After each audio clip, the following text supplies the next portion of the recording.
Assalamualaikum Waalaikumsalam warahmatullahi wabarakatuh. Ustadz, bila seseorang sakit keras sulit untuk sembuh, kemudian melaksanakan sholat tahajud dan mengharapkan kesehatan dan meminta berdoa kepada Allah, apakah sholat tahajud yang dilakukan itu terkandung unsur keikhlasan? Ikhlas insya Allah. Kalau dia ingin ikhlas supaya bisa ibadah lagi, supaya bisa kuat ibadah kepada Allah, maka itu insya Allah ikhlas, ya. Mengharapkan wajah Allah Subhanahu wa ta'ala tiada lain adalah supaya kita bisa kuat di dalam beribadah kepada Allah Subhanahu wa ta'ala. Apa beda Islam Nusantara dengan Islam Arab? Nah, lu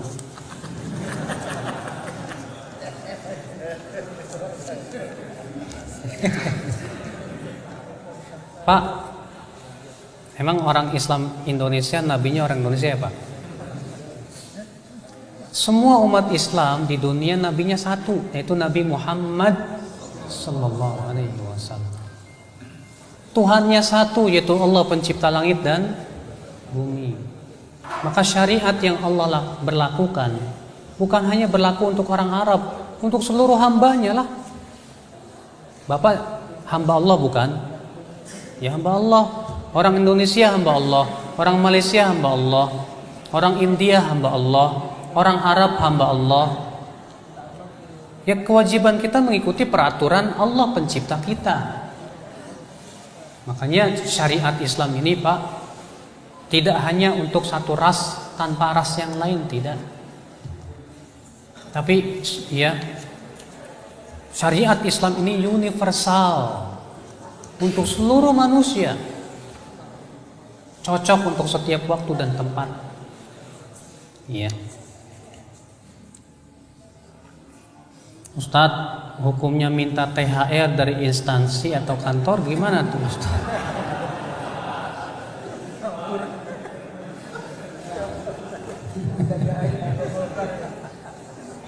Iya. Bapak,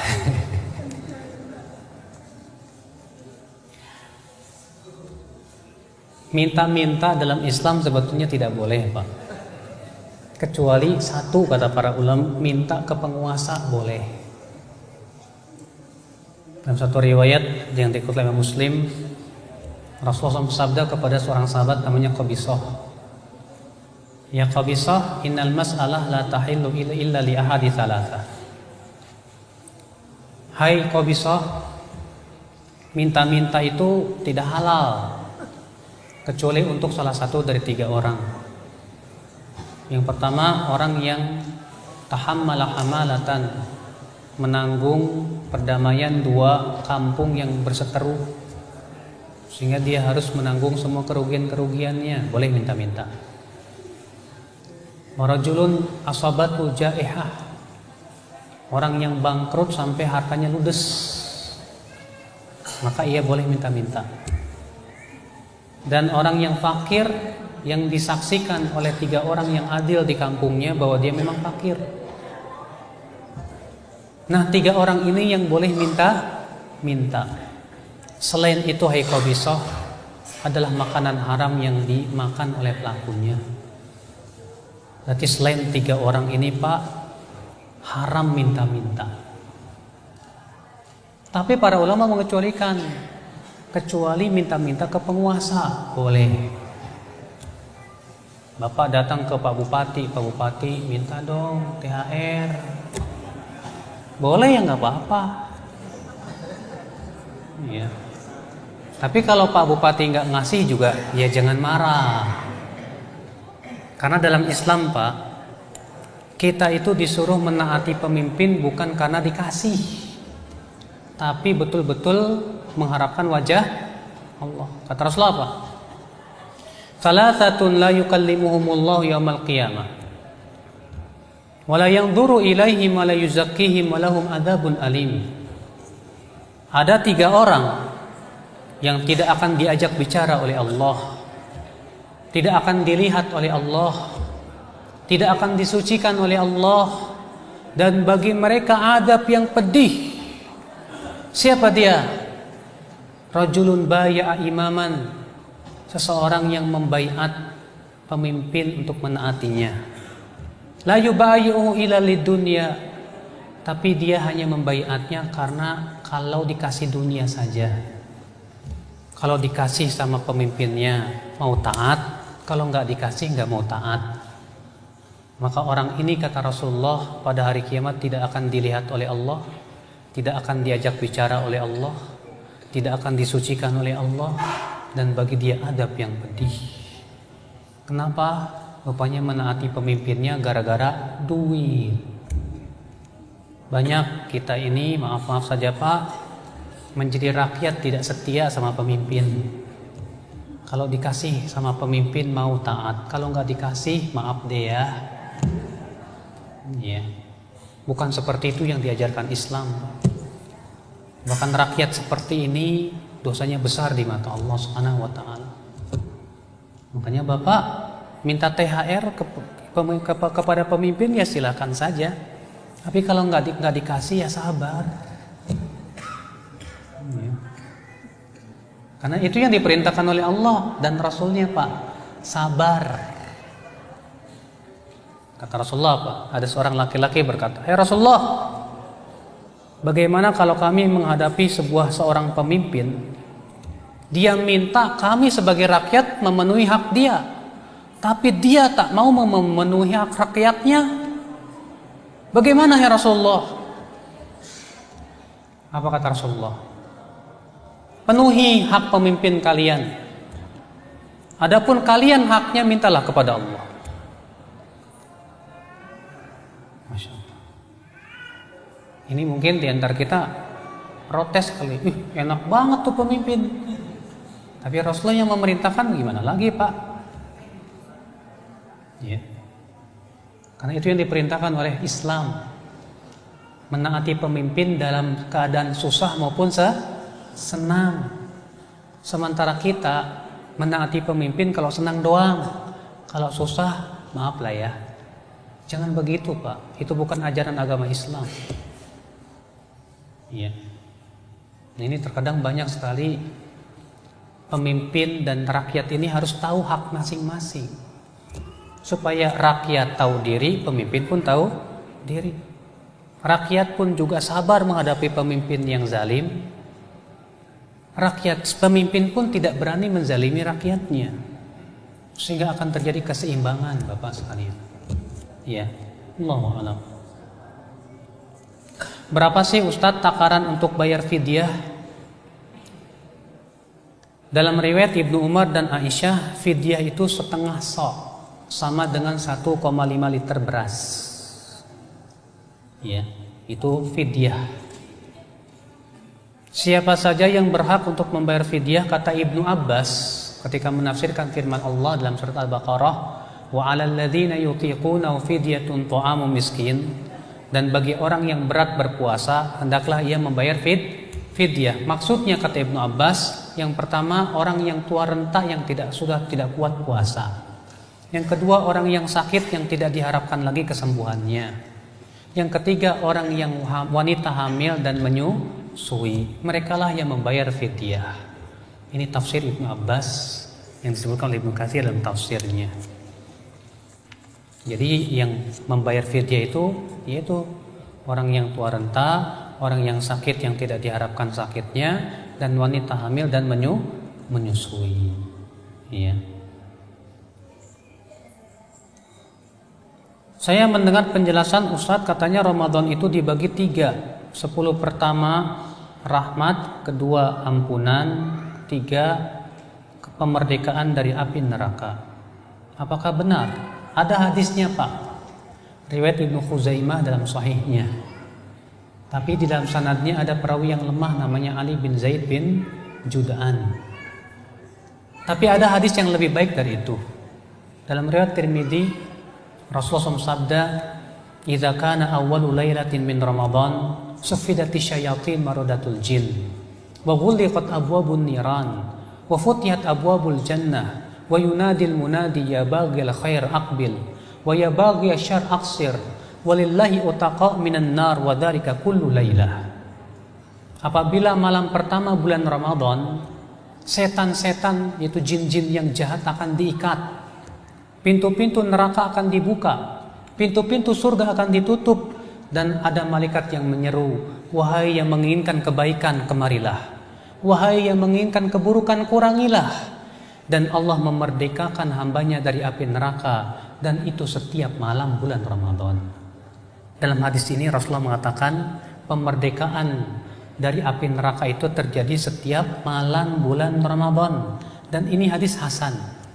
Sementara dalam hadis yang tadi riwayat Ibnu Khuzaimah, pemerdekaan dari api neraka di 10 terakhir saja. Sementara riwayatnya lemah karena ada perawi yang bernama Ali bin Zaid bin Juda'an. Tentu riwayat Tirmidzi lebih didahulukan daripada riwayat Ibnu Khuzaimah. Bahwasanya Ramadan itu setiap malamnya pemerdekaan dari api neraka. Namun Pak, betul Ramadan itu bulan rahmat, betul. Ramadan bulan ampunan, betul. Bukankah Rasul bersabda, man shoma Ramadhana imanan wa ihtisaban ghufira lahu ma taqaddama min dzambi.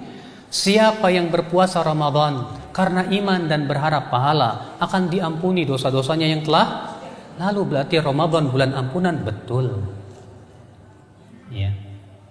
Maka dari itulah Bapak sekalian, kita berusaha di bulan Ramadan ini kita berharap mendapatkan rahmat, ampunan, dan dimerdekakan dari api neraka.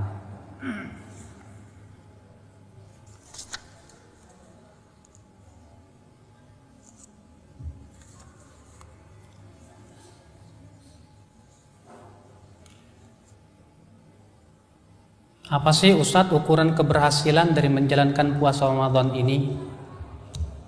Jawabannya ada dalam surat Al-Baqarah ayat 183, Pak. Allah mengatakan, ya ayyuhalladzina amanu kutiba alaikumus syiyam kama kutiba alal ladzina min qablikum la'allakum apa? Itu dia tuh. Hai orang-orang yang beriman, diwajibkan atas kalian puasa sebagaimana diwajibkan atas orang-orang sebelum kalian, agar kamu apa? Itu dia, Pak. Rupanya ukuran keberhasilan seorang puasa itu kalau puasanya itu menimbulkan ketakwaan. Nah, kalau ada orang berpuasa tapi tidak menimbulkan ketakwaan, berarti puasanya tanda tanya besar. Jangan-jangan tuh puasa nggak diterima oleh Allah. Kenapa? Karena Allah berfirman dalam ayat yang lain, innama yataqabbalullahu minal muttaqin. Sesungguhnya Allah hanyalah menerima ibadah dari orang yang bertakwa. Berarti Pak, tujuan puasa, keberhasilan puasa itu adalah ketika kita menjadi orang yang bertakwa. Setelah Ramadan semakin rajin ibadahnya. Setelah Ramadan semakin rajin sedekahnya. Setelah Ramadan semakin takut kepada Allah. Setelah Ramadan semakin baik akhlaknya. Setelah Ramadan semakin bagus kejujurannya. Masya Allah, berarti dia berhasil dalam puasa Ramadannya. Di sini maghrib jam berapa, Pak? 18:04. 6 lebih 15. Oh, gitu. Masih lama ya. Soalnya di Jakarta itu jam 6 kurang 50, jadi bentar lagi nih, perasaan saya bentar lagi aja gitu. Lupa kalau ini di Tanjung Pinang, Pak.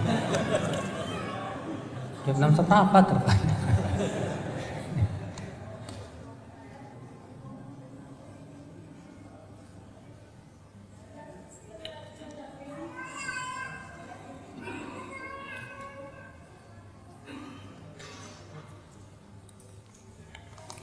Ustadz, pahala puasa itu kan tidak terbatas diberikan oleh Allah, betul.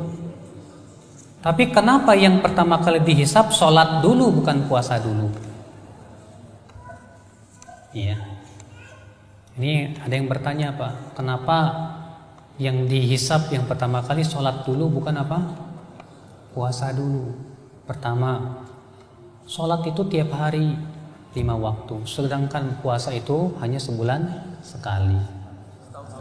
Sebulan sekali. Setahun sekali, maklum, lagi lapar, error. Yang kedua, sholat itu Pak, hubungan vertikal antara kita dengan Allah yang paling kuat. Allah berfirman, inna sholata tanha anil fahsya'i wal munkar. Sesungguhnya sholat itu mencegah dari perbuatan keji dan munkar. Dahulu di zaman Rasulullah ada seorang laki-laki berkata, hai Rasulullah, saya punya tetangga, kalau malam rajin sholat tahajudnya, tapi kalau pagi malah mencuri, hai Rasul. Terjadi di zaman Rasul, Pak. Apa kata Rasulullah? Satamna'u sholatuhu. Kelak sholatnya akan mencegah dia dari mencuri. Artinya kalau kita lihat ada orang rajin sholatnya, tumakninah bagus, insya Allah sholatnya akan memberikan kekuatan kepada dia untuk menjauhi perbuatan keji dan mungkar. Makanya kalau bapak punya teman rajin sholatnya, bergembiralah, insya Allah suatu ketika dia akan diberikan kekuatan oleh Allah. Tapi kalau bapak ngelihat ini orang sholatnya belang bentong, aduh susah nih Pak. Ya. Maka dari itu Allah mendahulukan sholat dahulu dibandingkan dengan amalan-amalnya yang lain. Karena itu sholat hubungan dengan Allah, dengan hamba yang paling kuat sekali. Makanya Pak, Allah mewajibkan puasa melalui perantaraan malaikat Jibril. Allah mewajibkan haji melalui perantaraan malaikat Jibril. Allah mewajibkan zakat melalui perantara malaikat Jibril. Allah mewajibkan semua syariat melalui perantara malaikat Jibril. Tapi untuk puasa tidak ada perantara. Puasa lagi. Untuk sholat tidak ada perantara. Allah langsung panggil Rasulullah bertemu dengan Allah di langit yang ketujuh. Lalu Allah wajibkan 50 sholat. Tadinya 50 Pak. Turunlah Rasulullah bertemu dengan Nabi Musa. Lalu Nabi Musa berkata, hai Muhammad, apa yang Allah wajibkan atas umatmu? Kata Rasulullah, diwajibkan 50 waktu. Baik lagi ke Allah, minta keringanan. Akhirnya Rasulullah baik lagi kepada Allah dan minta, ya Allah kurangi dong ya Allah. Dikurangi setengah. Balik lagi, terus saja diminta, akhirnya sampai 5. Lalu Allah berfirman, hai Muhammad, 5 ini tidak akan berubah dan nilainya sama dengan 50. Nilainya sama dengan apa? Dengan 50. Makanya Bapak sekalian, yang pertama kali disab pada hari kiamat dalam masalah apa? Ibadah apa? Sholat. Kalau sholatnya benar, yang lainnya ikut bagus. Kalau sholatnya nggak bagus, yang lainnya buruk. Makanya antum lihat seseorang itu dari sholatnya juga Pak. Kalau sholatnya bagus, insya Allah kita harapkan kebagusan buat dia. Tapi kalau sholatnya nggak pernah, disuruh sholat aja nggak mau, susah banget. Sulit diharapkan kebaikan dari dia Pak. Iya.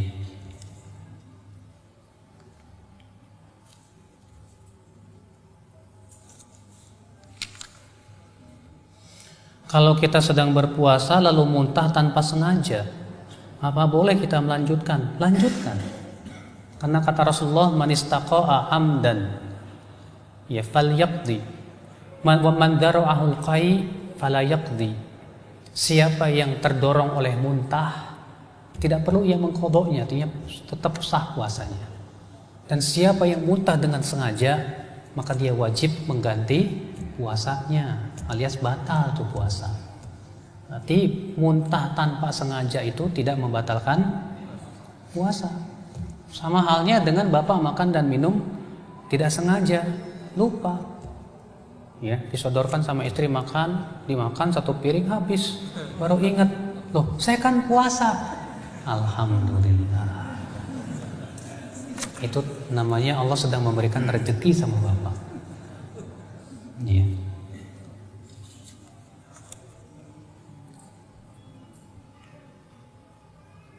Saya ada penyakit darah tinggi Ustadz. Saya berpuasa bulan Ramadan, tapi suatu hari pada suatu saat saya puasa, tiba penyakit darah tinggi kumat.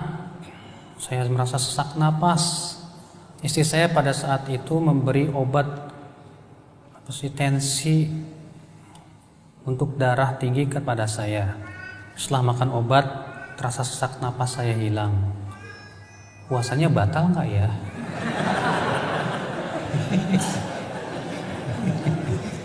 Obatnya kayak gimana sih Pak? Obatnya kapsul sama air gitu kan. Ya batal lah. Ya. Ya batal, tapi Bapak dimaafkan, wajib mengqadha. Ya. Wajib mengqadha.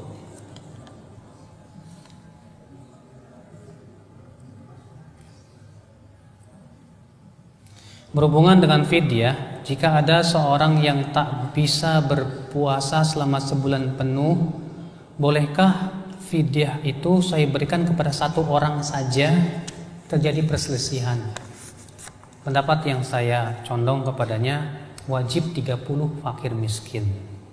Dan itu yang diamalkan oleh para sahabat.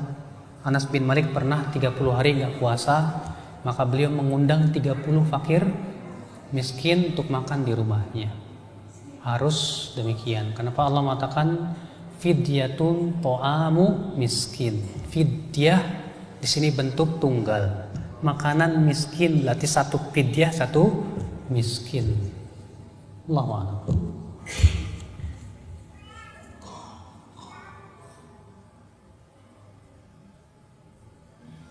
Saya pernah dengar ceramah, dunia itu mudah dipahami tapi sulit didapat. Akhirat itu mudah didapat tapi sulit dipahami. Menurut hemat Ustadz gimana ya? Kalau menurut saya mah Pak, akhiratnya tergantung yang mana, surga apa neraka dulu.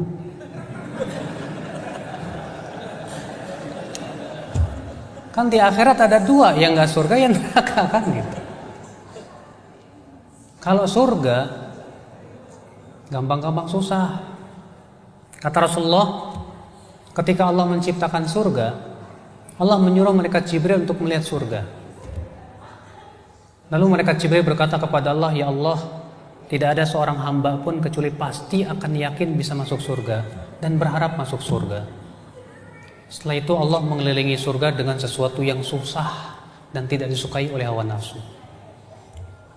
Lalu Allah berfirman kepada Jibril, sekarang lihat lagi. Dilihat oleh malaikat Jibril. Balik lagi kata malaikat Jibril apa? Ya Allah, saya khawatir tidak ada hamba-Mu yang bisa masuk surga.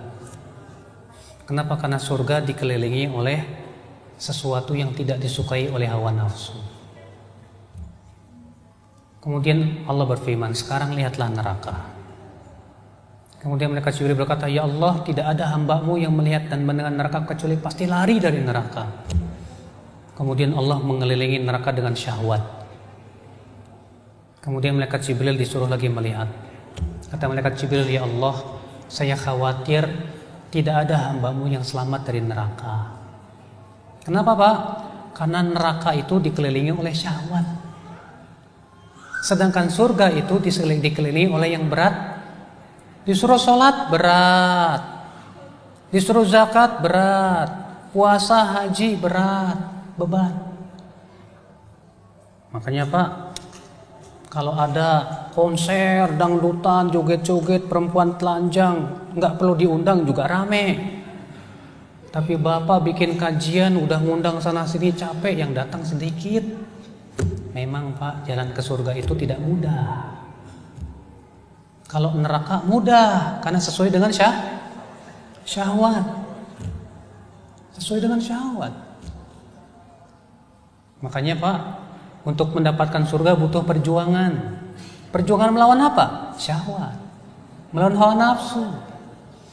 Allah berfirman, am hasibtum an tadkhulul jannah walamma ya'lamillahu alladhina jahadu minkum wa ya'lamas sabirin. Apakah kalian mengira kalian akan mudah masuk surga, kata Allah, sementara Allah belum mengetahui siapa yang bersungguh-sungguh di antara kalian dan siapa yang sabar.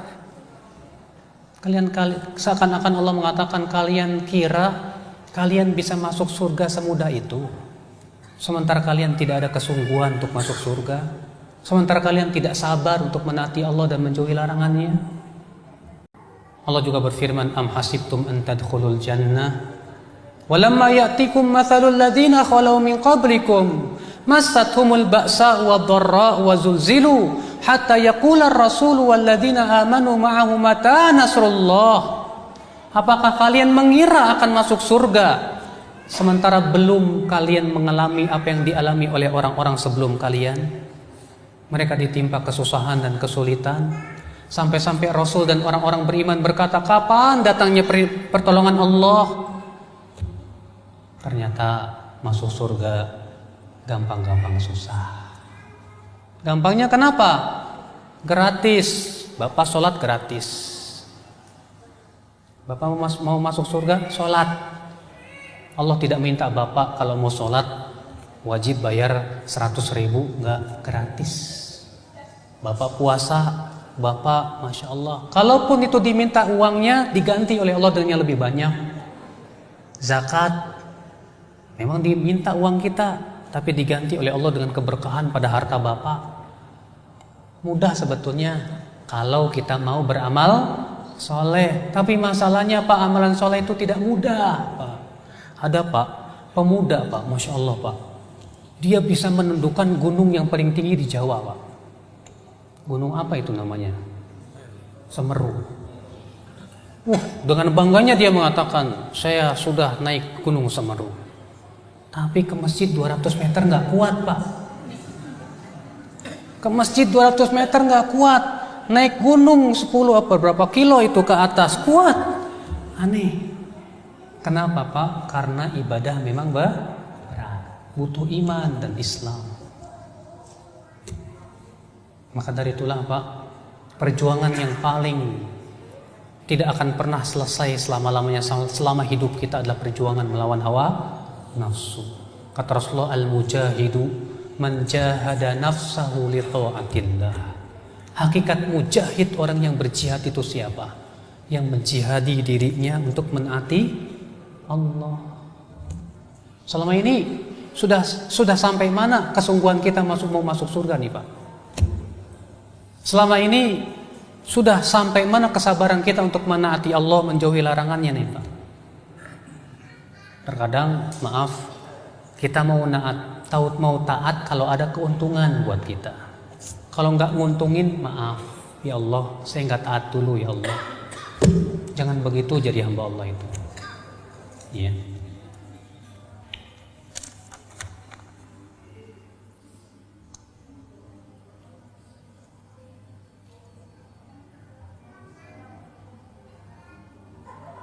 Bagaimana kalau kita bermakmum kepada imam masjid, tapi itu imam kesehariannya dan kelakuannya nggak sesuai dengan akhlak Islam, Ustadz? Gimana itu Ustadz?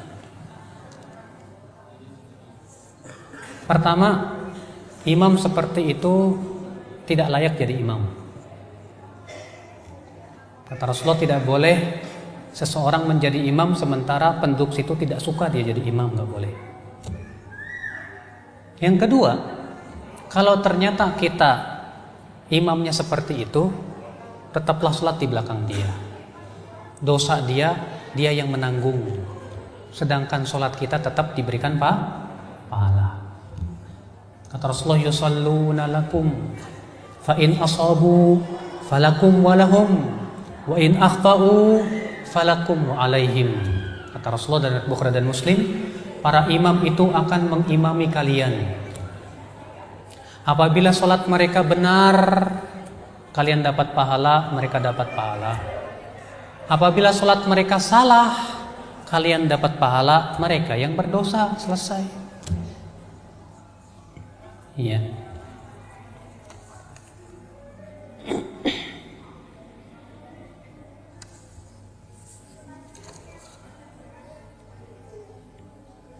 Bagaimana hukumnya sholat di belakang imam yang tidak tumak ninah?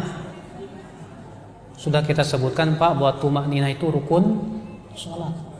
Berarti kalau sholat yang tidak terpenuhi rukunnya sah tidak Pak? Tidak sah. Maka dari itu kita tidak boleh sholat di belakang imam yang tidak tumak ninah. Ya.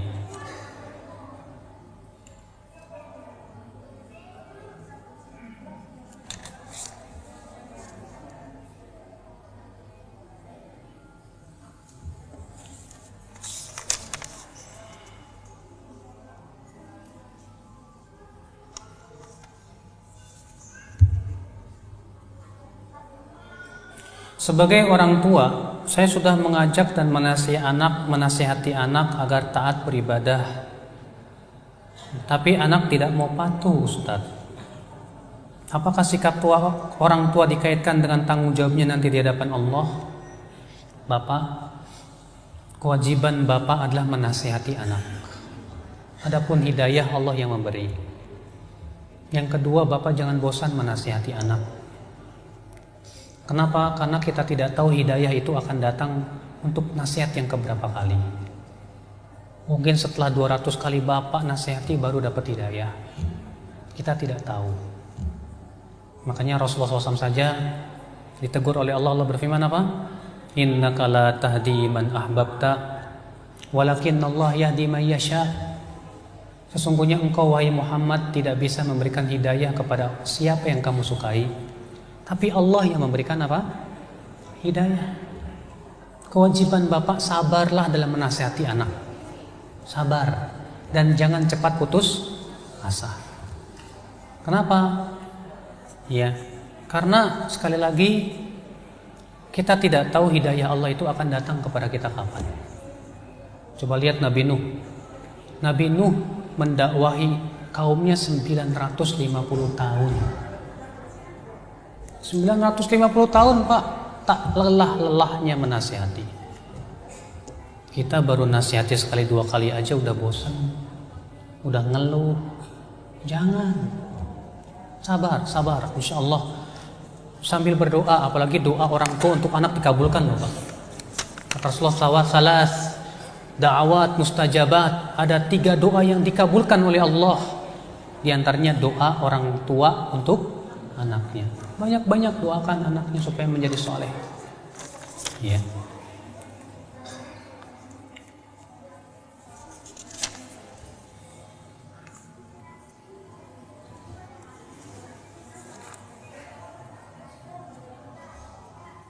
Bagaimana cara mendapatkan jodoh yang soleh?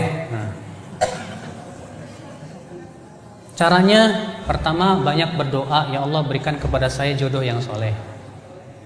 Yang kedua usaha untuk mencari jodoh yang soleh. Ya, mungkin ada relasi, misalnya Pak Ustadz punya nggak murid yang soleh, yang belum nikah, ya. Kemudian yang ketiga, berusaha kita sendiri jadi orang soleh. Kita pengen punya istri seperti Khadijah, tapi kita nggak seperti Rasulullah, gimana? Kita ingin seperti istri kita seperti Fatimah, tapi kita sendiri tidak seperti Ali bin Abi Thalib, nggak mungkin. Maka kalau kita ingin mendapatkan jodoh yang soleh, jadilah kita orang yang soleh juga. Iya. Mana yang dahulukan? Puasa Ramadan dulu atau puasa Syawal dulu? Puasa Syawal sunnah, qadha Ramadan hendaknya Pak yang wajib didahulukan daripada yang sunnah, kecuali kalau qadhanya menghabiskan Syawal penuh. Akhirnya tidak ada kesempatan untuk puasa Syawal. Dalam keadaan seperti ini sebagian ulama mengatakan boleh Syawalan dulu. Iya. Allahu a'lam. Apakah Lailatul Qadar hanya diperoleh oleh orang yang itikaf saja? Mana ada dalil seperti itu? Iya. Tidak. Rasulullah hanya mengatakan man qama Lailatul Qadri imanan wa ihtisaban ghufira lahu ma taqaddama min dzambi. Siapa yang bangun di waktu malam Lailatul Qadar untuk beribadah karena iman dan berharap pahala, akan diampuni dosa yang lalu. Rasulullah tidak mengatakan apakah dia itikaf atau tidak itikaf. Yang penting bangun di malam tersebut. Yang penting bangun di malam tersebut. Baik ketika itikaf maupun tidak itikaf.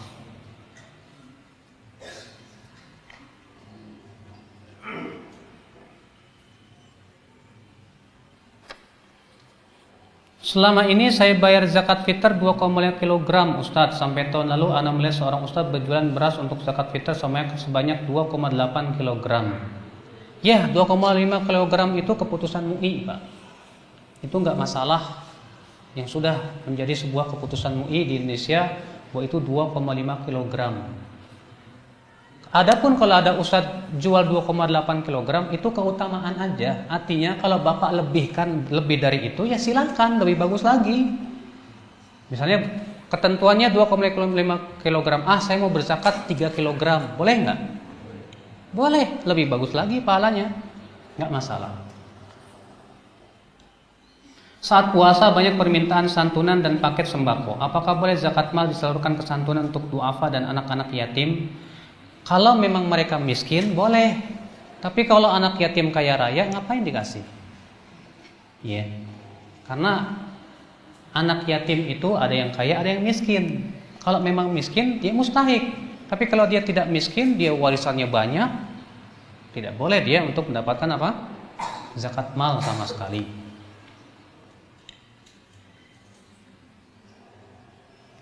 Apa masih boleh Ustadz? Apabila kesiangan pas bangun azan saya bangunkan anak-anak dan beri segelas minum, yang nggak boleh atuh. Yang disebutkan dalam hadis itu kalau gelas ada di tangan. Ini nggak ada di tangan kok. Iya. Maka pada waktu itu tidak diperbolehkan. Bagaimana cara membayar fidyah? Bolehkah membayar fidyah di awal bulan Ramadan dengan cara sekaligus untuk 1 bulan? Anas bin Malik pernah, beliau tidak berpuasa 30 hari lamanya karena sudah tua renta dan tidak mampu. Maka beliau mengundang 30 fakir miskin untuk makan sepuasnya di rumahnya.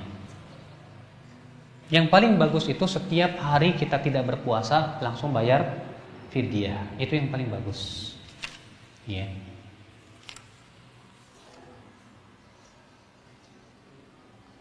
Lebih dahulukan mana? Bayar puasa Ramadan dulu atau puasa Syawal dulu? Puasa Ramadan wajib, puasa Syawal sunnah. Yang wajib lebih dahulukan daripada yang sunnah. Ini kalau masih ada kesempatan untuk puasa Syawal. Tapi kalau tidak ada kesempatan puasa Syawal karena 30 hari nggak puasa karena sakit, maka nggak masalah, Syawal dulu baru qadha. Sebagian ulama mengatakan begitu.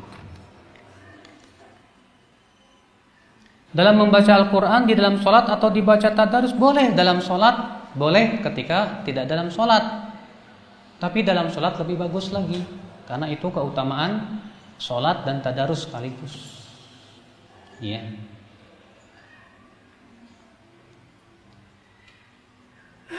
Boleh nggak saya Ustadz baca Al-Quran dalam sholat dengan bahasa Indonesia? Memang Al-Quran bahasa Indonesia? Nggak boleh atuh Pak. Dengan nama Allah yang Maha Pengasih lagi Maha Penyayang, Alif Lam Mim, itulah Alkitab. Nggak boleh Pak, tidak sah sholat Bapak. Harus dengan Al-Quran yang bahasa Arabnya yang Allah turunkan itu. Iya. Ustadz, Rasulullah tidak pernah lebih sholat dari 11 rakaat baik di bulan Ramadan maupun di luar bulan Ramadan. Lalu boleh nggak kalau saya sholat tahajud setelah sholat taraweh? Pertama, pendapat yang saya kuatkan bahwa sholat taraweh tidak dibatasi oleh bilangan jumlah. Boleh 11, boleh 20, boleh 30, boleh 40, boleh 60, terserah. Kenapa? Karena Rasulullah mengatakan sholatul laili mathna mathna, sholat malam itu dua-dua. Di sini Rasulullah tidak memberikan batasan. Adapun kata Aisyah, Rasulullah tidak pernah sholat lebih dari 11 rakaat di Ramadan maupun di bulan Ramadan. Ini sedang menceritakan perbuatan. Yang menjadi permasalahan, apakah perbuatan itu membatasi ucapan? Tidak. Pendapat yang paling kuat tidak. Bahwa perbuatan Nabi tidak membatasi ucapan beliau. Itu sebatas yang beliau pilih untuk dirinya. Maka kita katakan yang paling utama 11. Tapi kalau mau lebih dari 11 silahkan. Ya. Ini pendapat yang pertama, yang pendapat yang paling saya pilih demikian. Dan ini pendapat jumhur ulama, imam yang 4. Ini pendapat Imam Malik, Imam Ahmad, Imam Abu Hanifah dan Imam Syafi'i rahimahumullah. Iya, dan ini juga pendapat jumhur tabi'in dan tabi'ut tabi'in. Kemudian yang kedua, kalau kita setelah selesai sholat taraweh, perlukah kita untuk sholat malam lagi? Saya katakan boleh, silahkan. Tapi kalau cukupkan dengan sholat tarawih itu lebih baik. Karena berdasarkan hadis bahwa Rasulullah SAW pernah sholat tarawih berjamaah bersama para sahabat sampai pertengahan malam. Setelah selesai sholat, Abu Dzar berkata, "Hai Rasulullah, sholat malam masih tersisa, bagaimana kalau kita gunakan untuk sholat lagi? Maka Rasulullah bersabda, man qama ma'al imami hatta yansharif kutiba lahu qiyamul lailah. Siapa yang sholat bersama imam sampai selesai, ditulis untuknya sholat malam suntuk. Rasulullah tidak menambah lagi. Maka itu sudah cukup. Ya, sholat tarawih kita bersama imam itu sudah apa? Sudah mencukupi. 5 tahun kami menikah, Ustaz. Kenapa kami terkadang masih bertengkar? Rasulullah juga terkadang masih bertengkar. Kenapa? Rasulullah pernah diisolir sama istri-istrinya sebulan lamanya, nggak diajak bicara. Rasulullah pun juga pernah tidak mengajak bicara istrinya sebulan lamanya. Kalau Bapak berkata rumah tangga bahagia itu adalah yang tidak ada pertengkaran, salah Pak persepsi Bapak itu. Pertengkaran dalam rumah tangga itu lumrah, manusiawi. Ya. Buktinya Rasulullah juga tidak lepas dari namanya apa? Pertengkaran. Rumah tangga yang bahagia itu adalah bagaimana suami dan istri menyelesaikan pertengkaran dengan baik. Bagaimana suami dan istri bisa menahan emosinya masing-masing di saat bertengkar. Ya.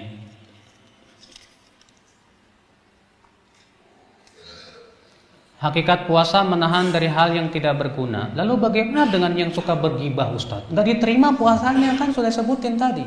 Kata Rasulullah, siapa yang tidak meninggalkan berkata dusta dan mengamalkan terus-menerus, Allah tidak butuh pada puasanya. Sama dengan dusta, gibah. Demikian pula semua maksiat yang besar. Ya.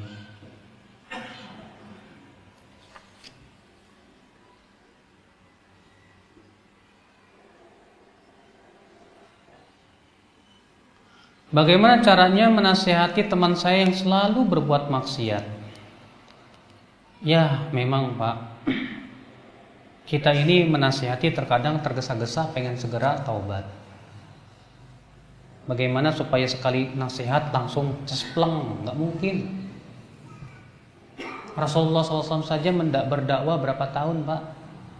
Nabi Nuh 950 tahun Pak memberikan nasihat kaumnya. Kok kita pengennya nasihat itu langsung diterima? Nggak mungkin dong. Manusia itu punya hawa nafsu, punya ego. Berarti gimana dong Ustadz? Ya, gunakan berbagai macam cara, sehikmah mungkin, selembut mungkin. Kalau memang ternyata lembut kurang manfaat, dikerasin lebih manfaat, silahkan. Lihat keadaan yang paling tepat dan lebih maslahat. Dan jangan bosan. Barangkali dia bertaubat setelah 100 kali antum kasih nasihat. Barangkali dia dapat hidayah setelah 200 kali antum berikan ya usaha untuk memberikan nasihat.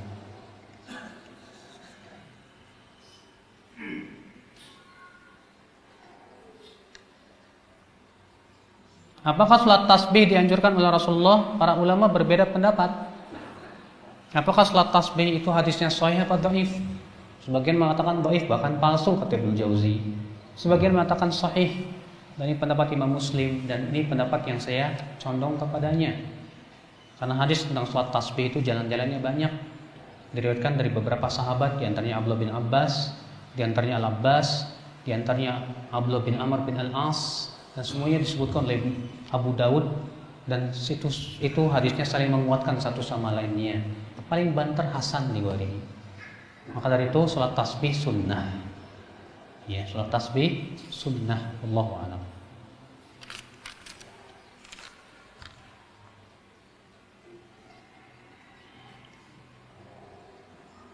Wanita hamil, bagaimana cara mengqadha'nya? Apa cukup dengan fidyah? Bapak, kaidah yang harus kita pahami bahwa qadha' itu butuh dalil. Kita tidak boleh mewajibkan qadha' kecuali dengan dalil. Dan yang ditunjukkan oleh dalil, yang wajib mengqadha'nya 4 orang. Pertama orang sakit, yang kedua orang musafir, yang ketiga wanita haid dan nifas. Adapun wanita hamil tidak ada dalilnya, kecuali perkataan dalam satu riwayat Ibnu Abbas.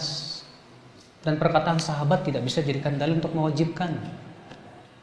Justru pendapat yang masyhur dari Ibnu Abbas bahwa wanita hamil cukup untuk membayar fidyah saja. Ya, ketika menafsirkan firman Allah, wa 'alal ladzina yutiqunahu fidyatun ta'amu miskin, atas orang yang mampu berpuasa hendaknya dia untuk membayar fidyah, memberi makan fakir miskin. Kata Ibnu Abbas, ayat ini masih berlaku untuk pertama orang tua renta yang tidak mampu berpuasa. Yang kedua orang yang sakit yang tidak diharapkan kesembuhannya. Yang ketiga wanita hamil. Yang keempat wanita nifas. Ya, wanita nifas lagi. Wanita menyusui, maaf. Wanita menyusui. Kata mereka, kata Ibnu Abbas, hendaknya mereka membayar fidyah, memberi makan fakir miskin. Kata Ibnu Al-Mundhiri, ya, kata Al-Mundhiri, aku tidak mengetahui adanya penyelisihan dari sahabat lain terhadap perkataan Ibnu Abbas. Ya, kecuali kalau wanita hamil ini tidak puasa karena sakit, bukan karena hamilnya, tapi karena sakit, maka pada waktu itu dia wajib qadha. Ya.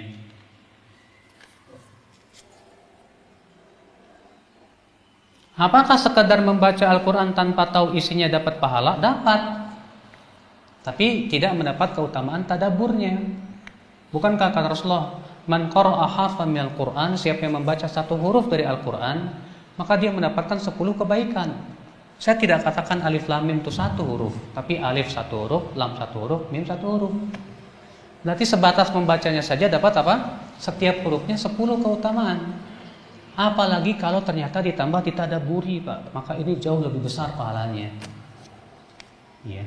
Sebab kenapa, Pak? Karena tujuan Al-Quran turun itu untuk ditadaburi. Ya. Apa pengertian dari Allah menurunkan Al-Quran di bulan Ramadan? Turun beneran. Ya. Kata Ibnu Abbas, Allah turunkan Al-Quran 30 juz ke langit dunia dan disimpan di sebuah rumah yang bernama Baitul Izzah. Diturunkan dari Allah. Dan ini merupakan hujah yang menunjukkan bahwa Allah berada di atas. Sebab yang mana turun itu dari atas ke bawah, dan Al-Quran turun dari Allah Subhanahu wa taala. Dan kata-kata di atas tidak memberikan konsekuensi bahwa Allah butuh tempat, tidak. Karena Allah tidak serupa dengan makhluknya. Allah di atas arash, bukan berarti Allah butuh kepada arash, dan bukan berarti Allah butuh kepada tempat, tidak. Makanya Al-Imam Al-Haramain Al-Juwaini ketika dalam majelisnya mengatakan, Allah tidak boleh dikatakan di atas, tidak boleh dikatakan di bawah, tidak boleh dikatakan di mana, tidak boleh. Karena itu bertentangan dengan akal, kata Imam Al-Juwaini. Apa kata muridnya Al-Hamdani? Wahai Syekh, mungkin secara akal Anda bisa berkata seperti itu. Lalu bagaimana menolak darurat fitrah kita ketika kita berdoa, ya Allah, hati kita selalu menghadap ke atas. Maka Al-Juwaini pun diam dan berkata, hayyaratni Hamdani. Hamdani membuat saya bingung. Kemudian Imam Juwaini pun semenjak itu tak keluar rumahnya. Kemudian setelah itu beliau merubah pendapatnya dan beliau kembali kepada mazhab Imam Ahmad bin Hanbal bahwa Allah bersemayam di atas arasy-Nya tanpa mengatakan bahwa Allah serupa dengan makhluknya. Itu lebih sesuai dengan dalil dan lebih mudah dicerna, ya, daripada orang yang mengatakan Allah tidak boleh dikatakan di atas. Kenapa?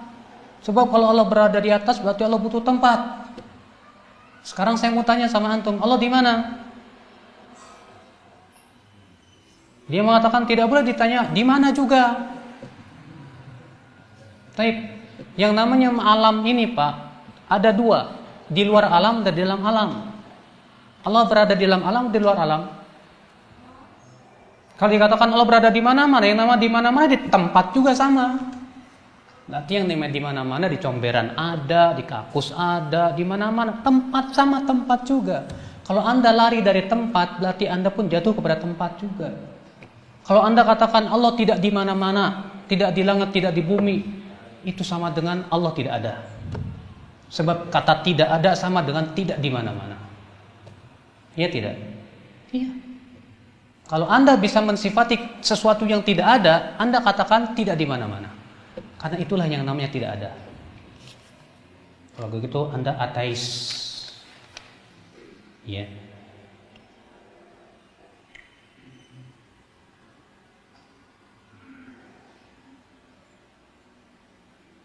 Saya pernah mendengar kalau sholat witir 3 rakaatlah penutup sholat penutup di malam. Apa benar Memang demikian Rasulullah menganjurkan. Walaupun bukan penutup. Rasulullah hanya bersabda, "Ij'alu akhir salatikum bil laili witra." Jadikan akhir salat malam kalian salat witir. Maksudnya kata para ulama itu salat malam, salat tahajud. Tapi ada hadis-hadis yang menunjukkan Rasulullah setelah salat witir salat 2 rakaat. Dalam riwayat Abu Daud disebutkan Rasulullah SAW setelah salat witir salat 2 rakaat. Dari hadis Aisyah radhiyallahu anha, dari hadis Anas juga. Jadi bukan penutup salat. Makanya salah orang yang mengatakan bahwa witir itu penutup salat. Tidak ada dalilnya.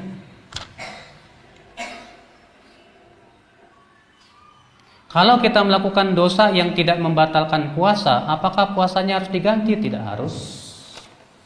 Iya. Tapi hendaknya dia bertaubat dan beristighfar kepada Allah Subhanahu